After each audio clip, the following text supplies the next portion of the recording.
uma série, e essa série é intitulada Renovando o Chamado de Ser Igreja. E essa série ela tem um versículo tema que ele é muito importante, e na verdade em todos os sermões dessa série nós estamos tocando neste ponto até agora.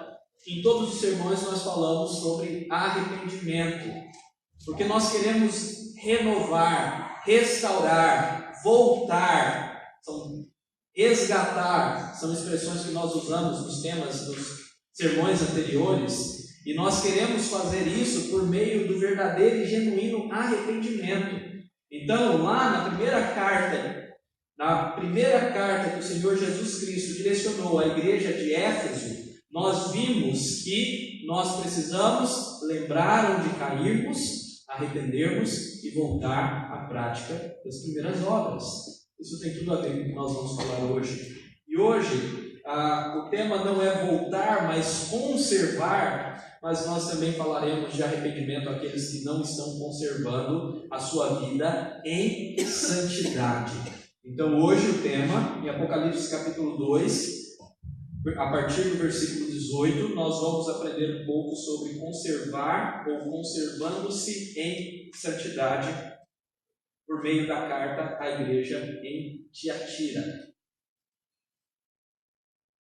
Abra sua Bíblia aí, então, Apocalipse 2, pode abrir o seu aplicativo, só não mexer em outros aplicativos, deixar aí apenas na Bíblia, para que todos nós acompanhemos essa leitura. A carta à igreja a Tiatira, ou em Tiatira. Todos encontraram? Amém? Glória a Deus. Amém. Diz assim: ao anjo da igreja em Tiatira, escreve: essas coisas diz o Filho de Deus, que tem os olhos como chama de fogo e os pés semelhante ao bronze polido. Conheço as tuas obras, o teu amor, a tua fé, o teu serviço e a tua perseverança, e as tuas últimas obras mais numerosas do que as primeiras. Tenho, porém, contra ti o tolerares que essa mulher, Jezabel, que a si mesma se declara profetisa, não somente ensine, mas ainda seduza os meus servos a praticarem prostituição e a comerem coisas sacrificadas aos ídolos. Dei-lhe tempo para que se arrependesse. Ela, todavia, não quer arrepender-se da sua prostituição. Eis que a prosto de cama, bem como em grande tribulação os que com ela adulteram, caso não se arrependam das obras que ela incita.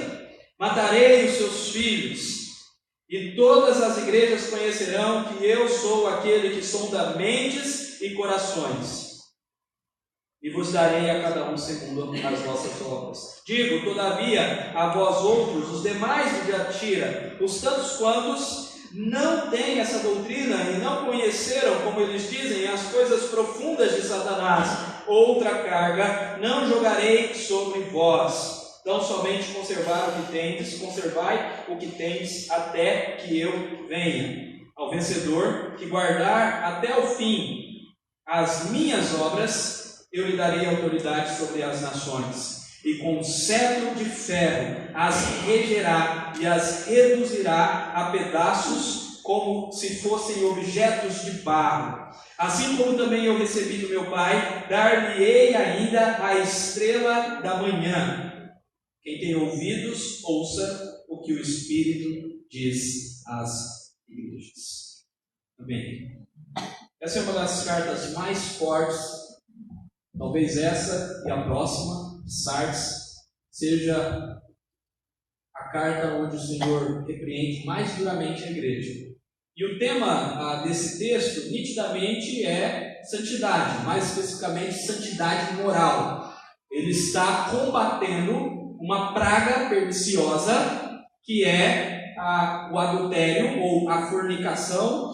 O termo, como nós já aprendemos na semana passada, porneia, significa toda e qualquer imoralidade. E esse termo imoralidade a gente usa para pecados em níveis sexuais, seja a pornografia, adultério, fornicação, qualquer pecado em âmbito sexual é imoralidade e é tido como esse termo porneia. Então ele está combatendo essa praga perniciosa e também a idolatria, o comer comidas sacrificadas a ídolos. Então se todo pecado no fim é uma idolatria, então entra todo pecado aqui. E a santidade, então, é de fato uma santidade moral. E o argumento aqui é que nós precisamos, então, conservar essa unidade até o fim. Porque Cristo, Ele nos pede isso aqui nesse texto, no versículo 25, enfaticamente. Então, somente conservardes ou conservai o que tendes. O que nós temos é pureza, uma vez que nós cremos e nos arrependemos dos nossos pecados. E isso nós precisamos conservar. E esse é o grande desafio. É o grande desafio da igreja, não apenas no sentido individual, pessoal, nós, enquanto igreja, sermos santos, mas também é o desafio da igreja enquanto a comunidade, no sentido coletivo, sim. E de fato, meus irmãos, o verdadeiro avivamento, ele só acontece quando há santidade ou santificação. Em um outro sermão, em outra oportunidade, eu preguei aqui na igreja, e eu falei o exemplo do grande avivamento que aconteceu em 1730 com o avivalista Jonatas Eduardo. Jonatas Eduardo, ele teve uma experiência extraordinária de avivamento, de conversão, mas não foi um avivamento superficial. Ele pregou um sermão, Pecadores na Mão do Deus Irado. Você pode acessar esse sermão e lê-lo, extremamente profundo, duro, cheio da justiça e da ira, mas também da graça e da misericórdia de Deus. E nesse sermão, após ele, as pessoas verdadeiramente se converteram. Deixaram de defraudar, deixaram de roubar, deixaram de fazer os seus vícios, as suas bebedices, as suas impurezas. E isso foi um verdadeiro avivamento. Não é igual ao avivamento que acontece no Brasil. Um enchimento radical, onde você sai na rua e pergunta: você é evangélico? Sou evangélico. E as pessoas não têm padrão de vida evangélico. Ao contrário, todo mundo diz que é evangélico ou cristão e vive da maneira que quer. Na semana passada eu falei de um livro do Ronald Sider, que é um livro lançado pela editora Ultimato em 2016, 2006 ela lançou, que se chama Escândalo do Comportamento Evangélico. Por que os cristãos estão vivendo exatamente como o resto do mundo? Então nós temos um problema que nós cristãos, nós evangélicos, ou o movimento evangélico do Brasil, e não só do Brasil, mas no mundo todo, ele é um movimento superficial, não há verdadeiro avivamento, não há mudança de vida, há um inchamento, há um inchaço grandioso de número de pessoas que continuam vivendo nas suas carnacidades, nas suas idolatrias e nas suas imoralidades. E parece que quando a igreja começa a pregar isso, contra isso, há um esvaziamento. As pessoas querem ouvir outras coisas, que não é errado, que não é pecado, que você vai ser rico se aceitar Jesus, mas se ouvir o verdadeiro evangelho, as pessoas somem. Isso é um perigo. Existe um grupo chamado Barna.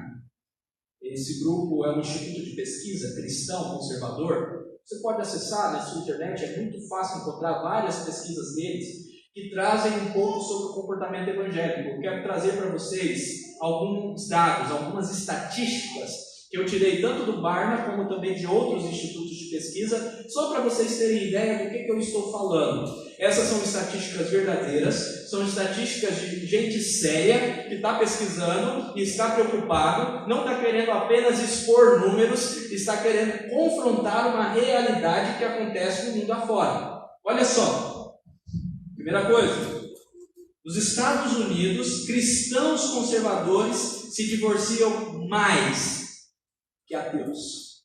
Então o divórcio é mais comum em cristãos do que em ateus. Ateus divorciam cerca de 21% dos ateus se divorciam e 29% dos cristãos se divorciam. O que mais? 33% dos evangélicos nascidos de novo dizem que o aborto não é pecado.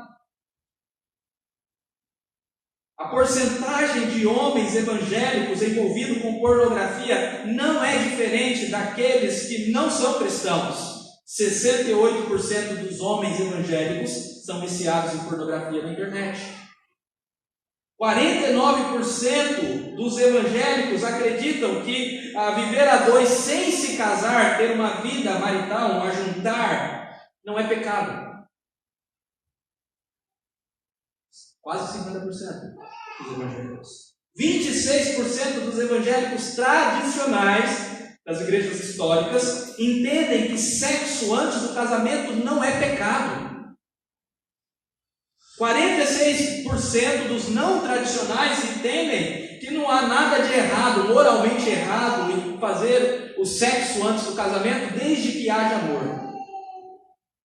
13% dos evangélicos tradicionais dizem que o adultério não é pecado.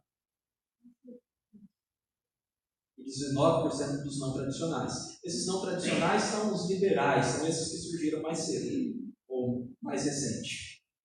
77% a 81% dos jovens evangélicos se envolvem em roubos pela internet ou pirateiam produtos. Talvez isso no Brasil seja até maior. 63% dos evangélicos, olha só, meus irmãos, acreditam que budistas, islâmicos e cristãos oram ao mesmo Deus. E mais, 58% dos evangélicos creem que todas as religiões ensinam as mesmas verdades. Aquela falácia, aquela mentira que todo caminho leva a Deus. Isso não é verdade. A Bíblia nunca ensina isso. Só Jesus é o caminho. 74% dos jovens evangélicos, olha como que eles usam na pesquisa, trapaceiam em seus testes na escola. O que é isso? Rolam. E agora, reflita isso sobre você. Se você não é um desses daqui que eu vou citar agora. 75 pessoas que estão em uma boa igreja, ou 75% dos cristãos, das pessoas que estão numa boa igreja aqui, é com doutrina saudável. 75% das pessoas que estão numa igreja saudável, com uma boa doutrina, igreja evangélica que tem uma doutrina saudável, 75% não participam de nenhum estudo bíblico ou nenhum grupo pequeno. São cristãos apenas de domingo. E olha o que diz mais a pesquisa: 6% apenas dos cristãos do mundo todo ofertam e dão um dízimo. Só 6%. Imagine se nós conseguíssemos aumentar essa porcentagem. Como que não seriam as missões? Apenas 6% dos cristãos ofertam e dão um dízimo. E aí a pesquisa ela conclui dizendo: quanto mais ricos vão se tornando os evangélicos, mais gastam consigo mesmo e menos contribuem. Essa é a pesquisa. Agora, mudando, o Instituto de Pesquisa não é mais o Barna, mas a Sociedade Bíblica Americana, ela nos dá a razão. Menos de 40% dos cristãos praticantes leem a Bíblia.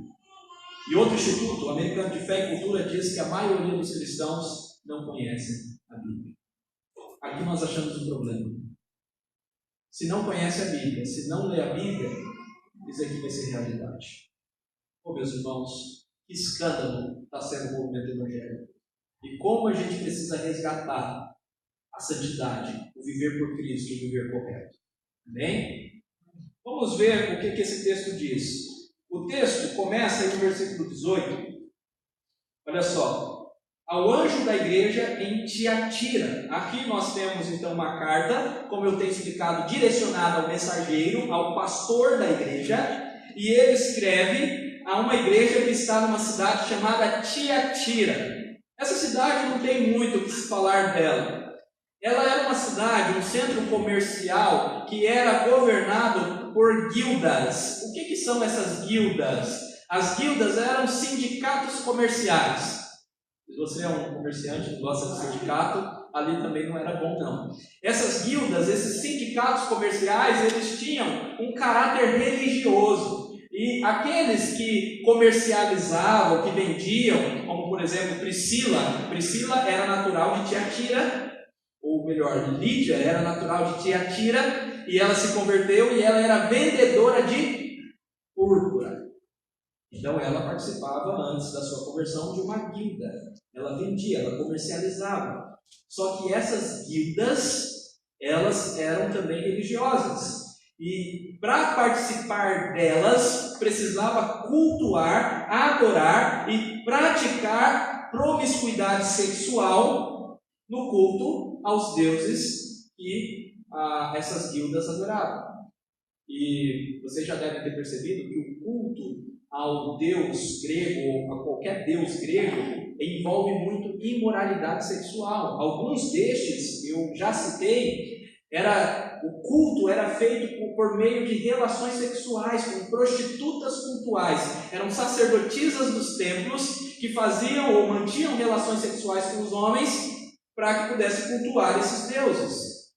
Então, aqueles que participavam das guildas para poder vender, eles tinham também que adorar esses deuses. E quem não cumprisse a regra das guildas, eles perdiam seu emprego e eram condenados à pobreza. Lógico que os cristãos, nesse caso, eles eram excluídos do convívio da sociedade, porque eles não adoravam esses deuses, eles não praticavam imoralidade, e por isso eles estavam fadados a serem párias. Párias é um termo dito de uma casta indiana que também significa marginalizados, à margem da sociedade, excluídos, pobres, aqueles que não faziam parte, às vezes até apatriados, sem pátria, sem poder conviver numa sociedade. Então, eles de fato eram excluídos por causa disso. Isso é um aspecto importante que a gente vai resgatar lá no final. Agora, olha aqui que o texto continua, no versículo 18, continua dizendo: essas coisas diz o Filho de Deus, que tem os olhos como chama de fogo e os pés semelhante ao bronze polido. O texto não apenas apresenta a cidade, mas apresenta Cristo. E o apresentar de Cristo aqui tem tudo a ver com o que vai ser dito. Nós estamos aprendendo que Jesus ele é extremamente intencional em todas as suas palavras no livro de Apocalipse. E aqui ele está se apresentando primeiro como Filho de Deus. É interessante porque ele não se apresenta nos outros como Filho de Deus, e aqui ele se exalta como o Filho de Deus que ele é. E alguns dizem que talvez ele esteja direcionando até a judeus essa carta, que não consideravam Cristo como o Filho de Deus, mas nós não temos evidências além disso aqui. Mas, de todas as formas, o que o Senhor está querendo fazer é se colocar superior a qualquer ídolo, a qualquer Deus ou qualquer inverdade que seja pregada, porque Ele é o divino Senhor de toda a criação. Ele está se colocando como Deus, como autoridade, como aquele que é Senhor sobre todos. Isso é muito importante para tudo que Ele vai fazer nessa carta, ou para tudo que Ele vai falar nessa carta. E ele diz também, nessa apresentação, que ele tem os olhos como chama de fogo. E olhos como chama de fogo aqui deve ser entendido como olhos ou um olhar que penetra até o mais íntimo do coração e consegue sondar mentes e corações, como ele mesmo diz no versículo 23. Então, o fogo não é apenas sinal de poder desse seu olhar, que consegue ver o íntimo, mas também de um olhar purificador, santificador. Então, a santa presença de Jesus, o pecado não pode ficar escondido e os seus olhos ardentes queimam até as impurezas. Isso tem tudo a ver com essa carta. Mas ele também ele se apresenta aqui como aquele que tem pés de bronze polido. E nós vemos essa apresentação também lá no capítulo 1. Quando é exaltado a maneira reluzente que os seus pés brilham. E pés de bronze polido tem um significado de poder. Da mesma forma que em outro texto é dito que os montes são de bronze, simbolizando o poder, como também da firmeza do juízo divino. O bronze sempre foi uma liga metálica utilizada para juízo, para guerra, para espada, e uma liga forte para isso. Então, aqui nós temos a firmeza do juízo divino. Tanto o seu poder como a firmeza do seu juízo. Tudo isso tem relação com o nosso texto. E então, diante de um Deus diante de uma cidade onde os cristãos eles são párias, eles são considerados à margem da sociedade ou excluídos da sociedade por causa que a imoralidade reina, e diante de um Senhor que ele é Senhor sobre todos, que ele conhece o íntimo do coração e purifica todos, e de um Senhor que tem poder e firmeza no juízo, o argumento desse texto é: conservem-se. Conservem-se em santidade. E hoje nós vamos aprender isso. Conservando-se em santidade até a vinda do nosso Senhor Jesus Cristo. Esse é o grande ponto. E aí nós temos 3 coisas que nós podemos destacar. A primeira coisa está no elogio que Jesus faz à igreja.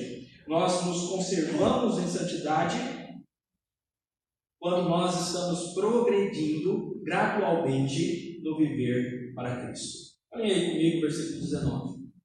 A sequência do versículo.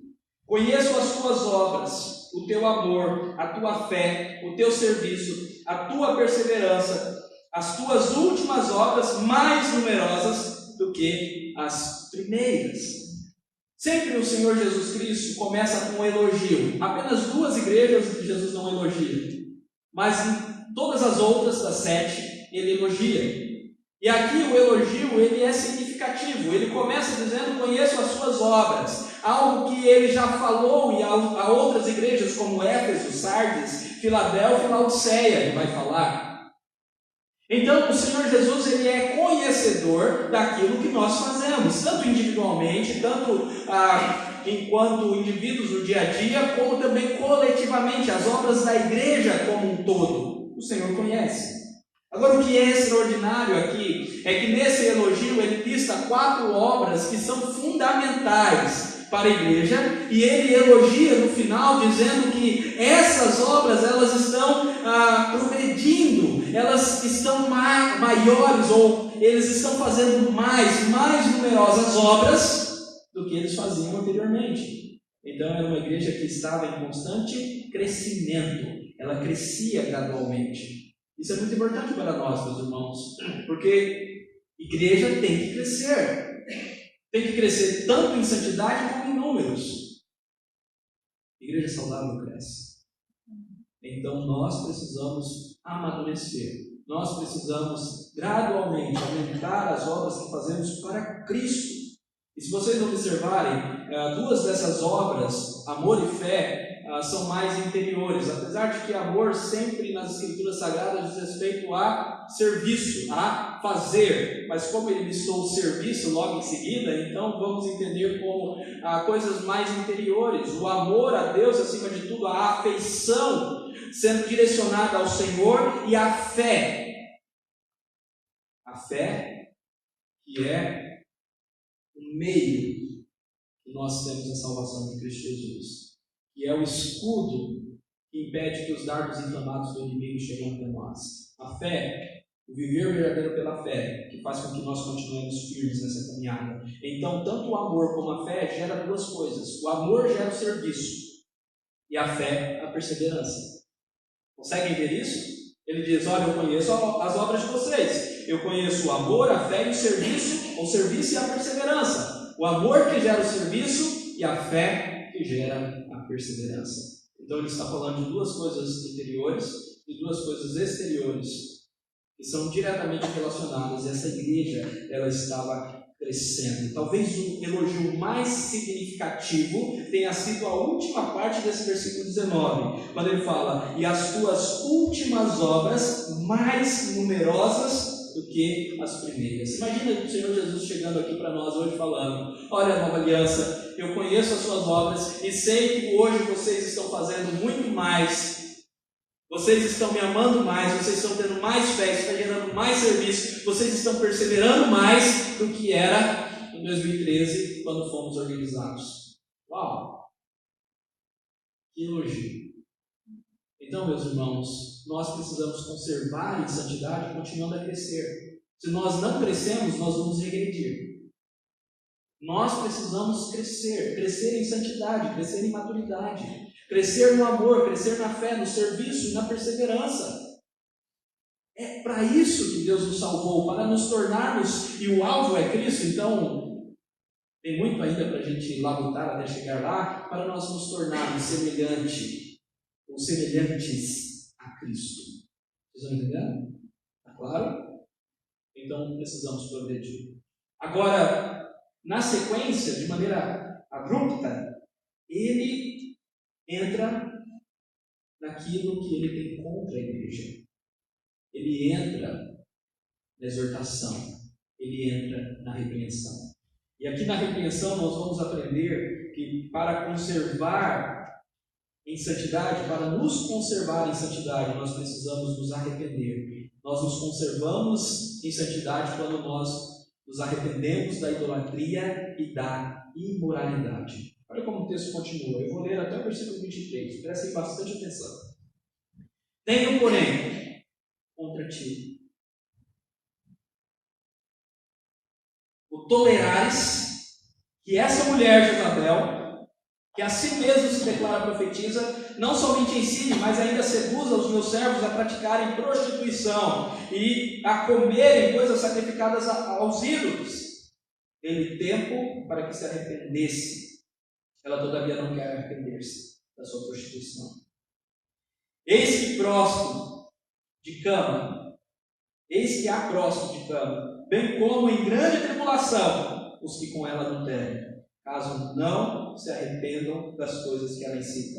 Matarei os seus filhos, e todas as igrejas conhecerão que eu sou aquele que sonda mentes e corações, e tem os olhos de fogo.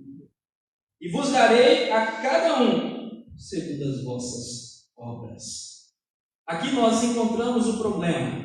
O problema é que essa igreja estava tolerando uma peste perniciosa, uma praga perniciosa, que era a imoralidade e também o adultério. E essa praga, essa peste, é prefigurada aqui na pessoa de uma mulher.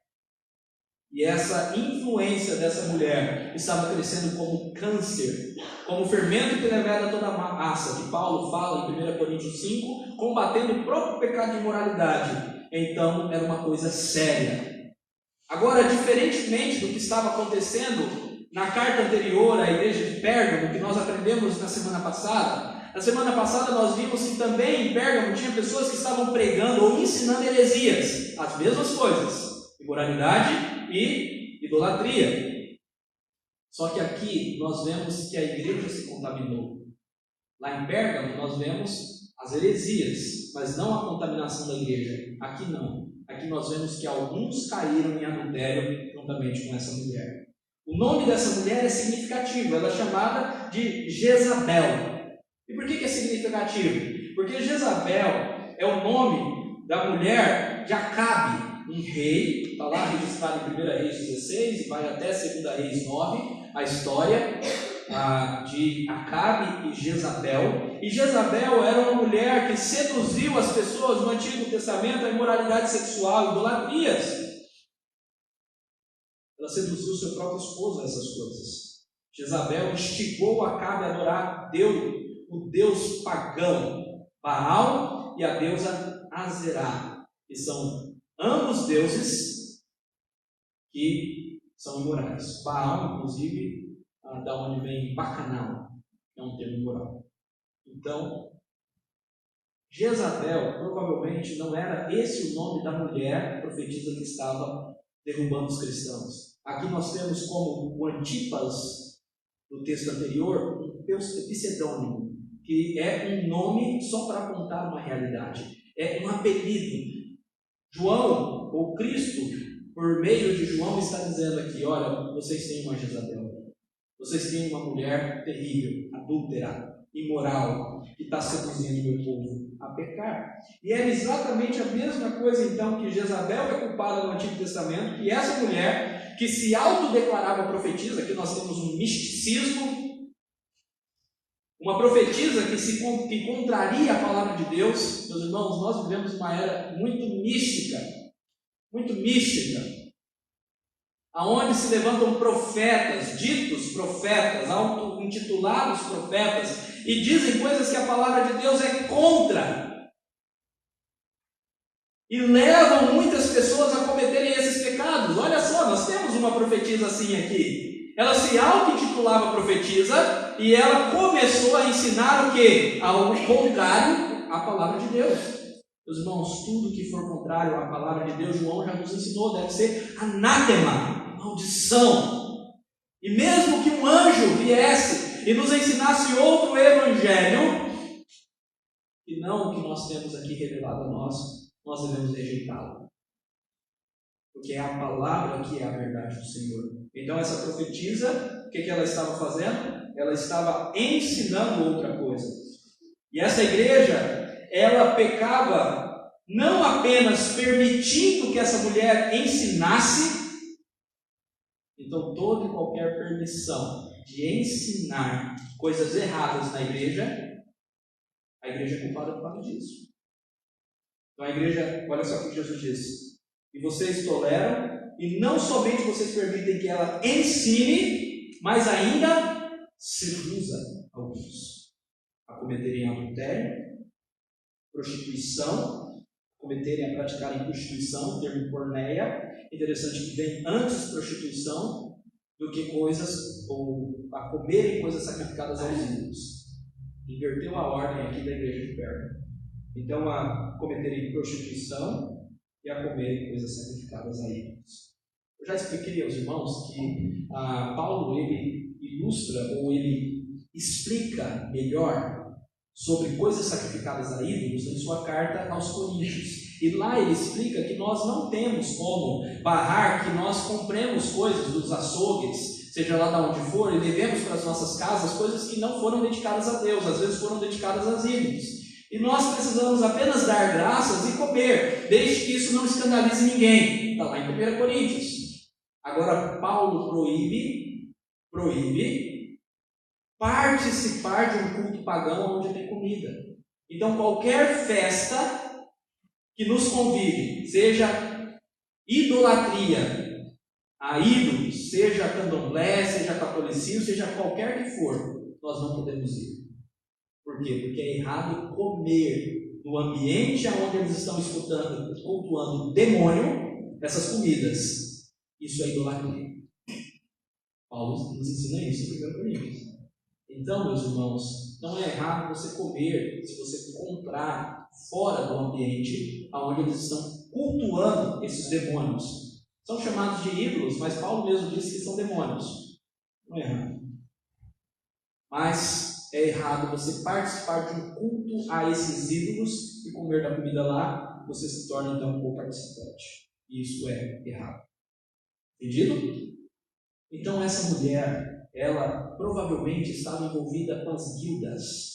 E essa mulher, ela queria amenizar o evangelho. Sempre este é o problema. As pessoas querendo fazer com que o evangelho seja amenizado para que as pessoas possam ser aceitas. E da mesma forma que os seguidores de Balaão, os nicolaítas, a Jezabel aqui agora, a mesma coisa, eles estavam tentando enganar o povo, persuadindo a adotarem um estilo de vida imoral, adúltero, um estilo de vida idólatra, para que essas pessoas, a igreja, fosse aceita pelo mundo. Nós vimos que a igreja era considerada como párias. A igreja era considerada marginalizados, à margem da sociedade, excluídos da sociedade, apátrias, perseguidos. Então essas pessoas começaram a inventar falsas doutrinas para que os membros da igreja não viessem a ser perseguidos. Estilos de vida medíocres, cheios de pecado, mundanos, para que as pessoas do mundo nos aceitem. A mesma forma, a mesma coisa, xingar no trabalho. Já que todo mundo xinga, eu vou xingar. Por quê? Porque eu quero ser aceito. Senão o grupo não vai me aceitar. Ficar naquele grupo de WhatsApp, onde todo dia se manda pornografia. Assistir e falar as mesmas coisas que o mundo fala. Só para ter uma convivência social. Não. É esse o problema aqui. Agora, se vocês observarem comigo, a solução para esse problema, antes de um viver santo, sim, Deus nos exorta a ter uma vida santa. Mas antes de nós tentarmos fazer algo pelas nossas próprias obras, a solução é o quê? Arrependimento. Por 2 vezes aparece nesse texto a palavra arrependimento. Aí no versículo 21 diz o seguinte: dei-lhe tempo para que se arrependa. Olha como Deus é misericordioso, Ele está dando tempo para quem? Para Jezabel, para a profetisa idólatra e adúltera. Então, dê-lhe tempo para que ela se arrependa. Ela, todavia, não quer se arrepender da sua prostituição. E no versículo 22, ele está falando agora sobre o arrependimento não da prostituta, não da Jezabel, mas agora ele está falando do arrependimento daqueles que pecaram com ela. Olha o que ele diz. Ele começa falando sobre juízo, eis que próximo de cama, há próximo de cama, bem como em grande tribulação aqueles que com ela adulteram. Então, aqueles que pecaram com essa mulher, caíram nesse ensino pernicioso, eu também vou castigar, caso não se arrependam das obras que ela ensina. Meus irmãos, olha como Deus é misericordioso. Ele não está dizendo que vai castigar se houver arrependimento. Ele não diz isso. Ele diz: se arrepender, eu não vou castigar. Eu dei até tempo para isso. Meus irmãos, essa é a mensagem do Evangelho. O nosso Deus é um Deus santo, é um Deus justo e é um Deus misericordioso. Sim, Ele vai vir com castigo sobre aqueles que não se arrependessem. Ele iria ali e castigaria aqueles que pecaram. Mas Ele dá tempo para o arrependimento. Hoje, se ouvirmos a sua voz, não endureçais o nosso coração. Meus irmãos, nós precisamos aprender a nos arrepender dos nossos pecados. Deus é misericordioso, e confiar que, uma vez que nós nos arrependemos, a graça de Deus, esse Deus longânimo, esse Deus gracioso, esse Deus misericordioso, essa graça nos alcança e nós recebemos o perdão. Hoje pela manhã eu estava lendo uma devocional do Charles Spurgeon. Spurgeon é o príncipe dos pregadores, viveu no século XIX na Inglaterra, reunia públicos naquela época de 18, 20, 30 mil pessoas nas suas pregações, um público bem numeroso para aquela época, e ele diz o seguinte: se Deus é justo, e de fato Ele é, um pecador solitário, sem substituto como nós, tem que ser castigado. Tem que ser castigado. Mas se Jesus se põe no lugar e sofre o castigo por esse pecador, então esse pecador nunca pode ser condenado. Portanto, ao assumir o lugar do crente, Jesus, tendo sofrido plena equivalência da ira divina por tudo que o seu povo deveria ter sofrido como resultado do pecado, o crente pode gritar com glorioso triunfo: quem intentará acusação contra os eleitos de Deus? Meus irmãos, se nós verdadeiramente nos arrependemos e cremos no Senhor, nós não seremos castigados, porque Cristo já pagou o castigo e Deus não vai cobrar o castigo 2 vezes. É isso que Spurgeon está dizendo. E aí ele conclui dizendo: minha esperança não existe porque eu não sou pecador. Não, eu sou pecador, mas porque eu sou um pecador, porque em Cristo morreu. Minha confiança não reside no fato de eu ser santo, mas no fato de, mesmo não sendo santo, Ele é a minha justiça e santificador. Minha fé não repousa sobre quem eu sou, serei, ou sinto, ou conheço, mas em Cristo, no que Cristo é, e no que Ele fez, e naquilo que agora faz por mim. Essa é a verdade do Evangelho. A santificação aqui está no fato deles verdadeiramente se arrependerem, abandonarem os seus pecados. Esse é o ponto. Amém? Amém. Adiante, no versículo 22, que já lemos, e também 23, nós vemos alguns castigos aí, pelo menos 3. O primeiro castigo é prostrar de cama Jezabel, doença, sofrimento. O segundo castigo é a grande tribulação aos que pecaram e não se arrependeram, entendam? É aqueles que não se arrependerem. Deus viria com juízo. Ele é amor, Ele quer que se arrependa, mas Ele também é justo e castiga todo pecado. Agora, o terceiro castigo é bem interessante, está aí no versículo 23, nós não lemos ainda. Diz assim: matarei os seus filhos. Literalmente aqui, o texto está dizendo: matarei ou vou matar com a morte os filhos dela. Vou matar com a morte os filhos dela. E a ideia aqui que esses filhos não é os filhos biológicos, não é nesse sentido, nós não podemos entender porque o texto não abre portas assim, mas são aqueles que a seguiram. Esses são os filhos dela. Então, os seguidores dela, aqueles que pecaram com ela, aqueles que aceitaram a doutrina dessa falsa profetisa, eles irão ser mortos com a morte. Sim, meus irmãos, aqui pode significar o juízo final, a segunda morte, mas também pode significar em paralelismo, doença, uma vez que ela vai ser prostrada de cama, e isso significa doença, eles também podem ficar doentes. Então matarei com doença os filhos dela, ou matarei com a morte, a segunda morte, os filhos dela. São duas possibilidades e ambas apontam para o castigo de Deus sobre aqueles que pecaram e não se arrependeram. É tão fácil se arrepender e crer, mas esses obstinados não quiseram se arrepender e continuaram na prostituição. Agora, Jesus ele termina dizendo que ele é aquele que conhece as mentes e os corações. Literalmente aqui está dizendo: eu sondo os rins e os corações. Onde está a mente aqui, no original é rins. O mais profundo do ser, no hebraísmo, era dito rins. Nós traduzimos por mentes e corações porque fica mais claro na nossa mente ocidental. Então, aquele que sonda mentes e corações e que dará a cada um segundo as vossas obras. Meus irmãos, esse dar a cada um segundo as suas obras não é uma coisa boa. Quando você lê esse texto, não pense que aqui está sendo uma coisa boa, para você se orgulhar e dizer: viu aí, eu mereço, eu vou ganhar uma coisa boa de Deus porque eu estou sendo bom. Não, aqui está no contexto de castigo, de justiça. E aqueles que não se arrependerem terão o castigo de receberem segundo as suas obras. E o que nós merecemos segundo as nossas obras é o quê? O inferno, a morte, o castigo.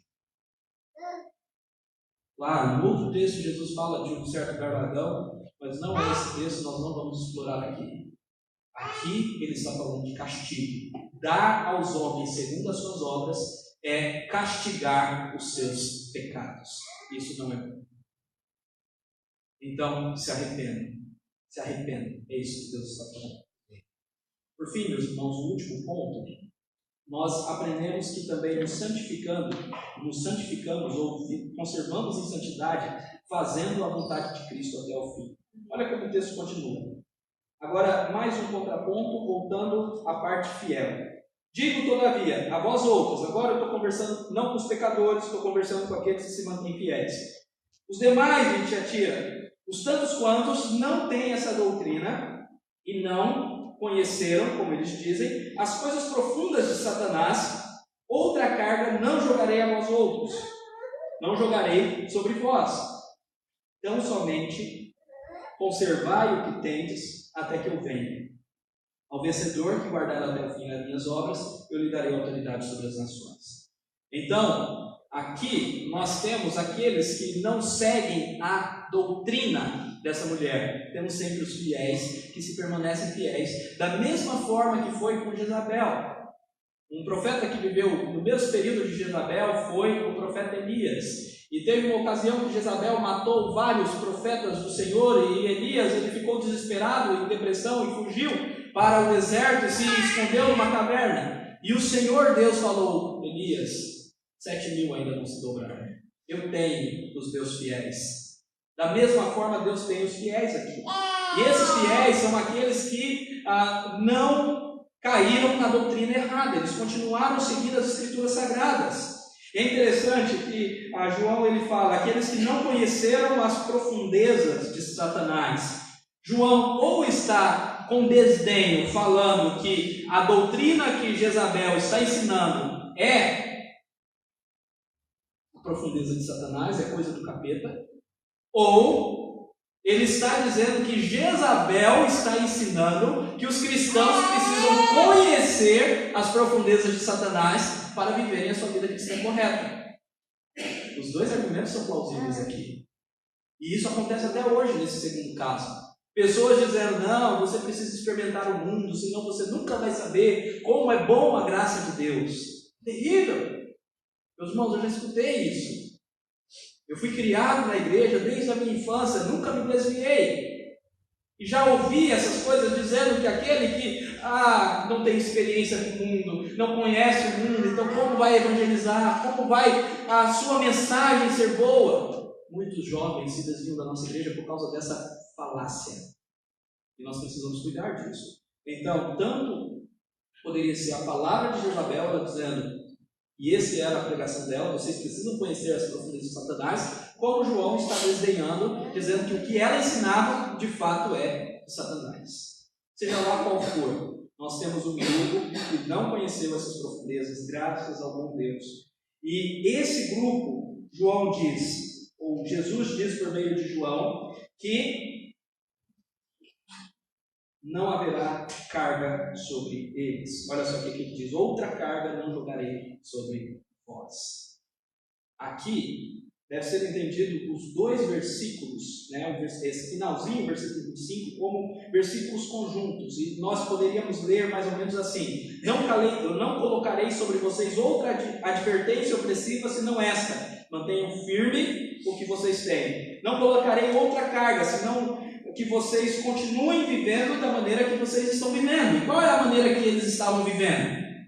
Eles estavam progredindo no amor, na fé, na perseverança e no serviço. Então continuem a viver e crescer nessas coisas.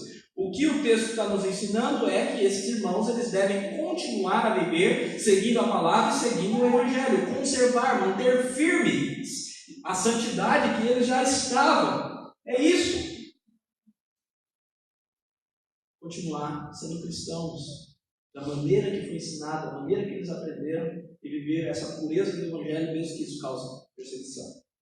Agora, o tema desse ponto eu tiro do versículo seguinte, onde ele fala: ao vencedor, ou aquele que está vencendo, aquele que está vencendo é aquele que guarda até o fim as minhas obras. Guardar aqui é fazer a vontade de Cristo Jesus. Então, no final das contas, o argumento desses 3 versículos é: continue fazendo a vontade do Senhor. Então, nós nos santificamos quando fazemos a vontade do Senhor. É isso. Nós precisamos fazer a vontade do Senhor para então nos santificar. Essa é a incumbência de todo cristão, essa é a incumbência de toda a igreja. Jesus disse: se vocês me amam, vocês vão guardar os meus mandamentos. Jesus disse lá em João também que aquele que crê nele, obras muito maiores do que ele, eles farão. Então fazer as obras de Cristo, e fazer até muito mais em nível de alcance daquilo que Cristo fez. É para isso que nós somos chamados, para fazer a vontade de Cristo e não a nossa. Cristo é o seu Senhor, então assim você fará. Cristo é o Senhor da igreja, então vamos fazer a vontade de Cristo, mesmo que isso implique no esvaziamento dos nossos cultos. Nós vamos fazer a vontade do Senhor. Esse é o ponto, e isso é santificação. Meus irmãos, o texto conclui, o versículo então 26 até o 28, com 2 promessas. A primeira promessa é: esse vencedor, que está guardando as obras de Cristo até o fim, até que Cristo venha, ele vai dar autoridade sobre as nações, e com cetro de ferro as regerá e as reduzirá a pedaços, como se fossem objetos de barro. Esse é um texto poético, profético, e é uma citação do Salmo 2, 8 e 9, por isso que ele aparece dessa forma. E basicamente, nós podemos concluir 2 coisas aqui. Primeiro, que essa autoridade que Jesus promete nesse versículo 26 e 27 é uma autoridade de propagação do Evangelho. Algumas pessoas partem por esse rumo, tendo em vista que Mateus 28, 18, quando ele vai falar para os cristãos pregar, ele diz: toda a autoridade me foi dada nos céus e na terra, agora vão e preguem o Evangelho, façam discípulo a todas as nações. Então esse Evangelho é esse cetro que vai bater nas nações e vai destruir, e vai reformar, e vai refazer. Claro, sem dúvida alguma, eu creio que sim, tem a ver com isso. Mas aqui, assim como nós olhamos para o horizonte, nós vemos montanhas e montanhas, uma montanha mais próxima, uma montanha mais longe, e quando nós olhamos parece que está tudo junto, mas existem vales, rios, quilômetros entre uma e outra.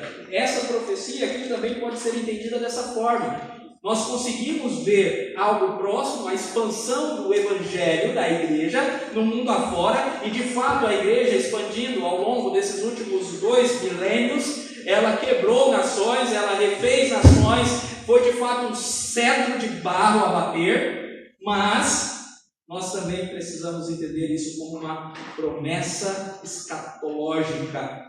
E o termo escatológico significa uma promessa de quando Cristo vier, porque o texto mesmo diz: vocês precisam continuar fazendo as minhas obras até o fim, então eu darei.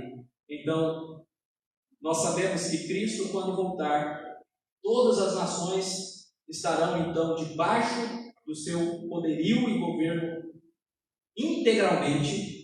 Satanás será destruído, todo mal será destruído, toda língua, tribo, povo e nação confessará que Cristo é Senhor. E neste tempo, neste dia, a igreja terá uma função especial de governo sobre as nações. Nós não sabemos ao certo como isso será, mas é um privilégio. E então nós temos a segunda promessa, que está aí no versículo 28. Dar-lhe-ei ainda a estrela da manhã. A estrela aqui é a promessa davídica da estrela da manhã. Inclusive, o sinal de Davi é uma estrela. A bandeira de Israel é a famosa estrela de Davi, a estrela da manhã.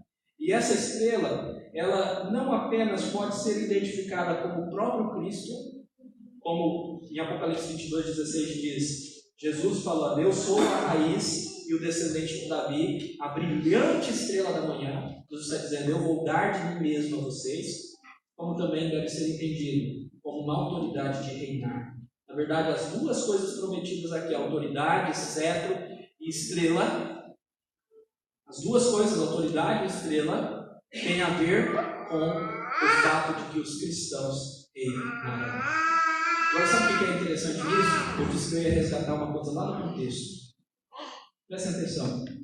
Esses irmãos, por não cometerem imoralidade, por não se tornarem idólatras, o que aconteceu com eles? Foram excluídos do convívio social, considerados como párias, foram marginalizados, como marginais foram considerados. Agora, esses cristãos reinam com a autoridade de Cristo, filho de Davi. Esses cristãos, eles têm o cetro do filho de Davi, e eles têm a estrela, que é o próprio Cristo. Que promessa linda para essa igreja. Jesus está dizendo, se mantenham fiéis, mesmo que isso custe a cidadania de vocês. Saibam que vocês são aceitos por mim, e vocês reinarão comigo. Se mantenham fiéis. Meus irmãos, rapidamente, na prática, o que fazer? É muita coisa, né? Isso é extraordinário. Arrependa-se do seu pecado. Converta-se a Deus. Arrependimento tanto aponta para o reconhecimento que você é pecador e precisa de ajuda, como também para a mudança de vida. Arrependimento verdadeiro tem mudança de vida, tem abandono de pecado. Então pare de fazer o errado. Pode ser um guru gospel que esteja falando para você fazer as coisas erradas. Você é culpado de não obedecer e não conhecer as Escrituras Sagradas. Então, em nome de Jesus, busque abandonar todas as idolatrias e as imoralidades. Eu coloquei um busque aqui, porque eu sei que nós não iremos abandonar todos os nossos pecados aqui. Somos pecadores, vamos pecar, mas sempre precisamos nos arrepender e pedir perdão. É a valsa cristã. A valsa cristã é: arrependa-se, creia e obedeça. Irmãos, em Cristo, busque crescer na fé, no amor, no serviço, na perseverança. Mantenha-se firmado na palavra de Deus. Esse é o argumento aqui. Conserve o que vocês têm. A palavra, o Evangelho, se mantenham firmes. Em nome de Jesus. Faça a vontade de Cristo. Até que Ele venha. Às vezes nós estamos preocupados mais com a nossa vontade. Não, busque a vontade do Senhor. Em nome de Jesus. Tenha a sua esperança no Senhor. E viva uma vida santa. Por sua cabeça,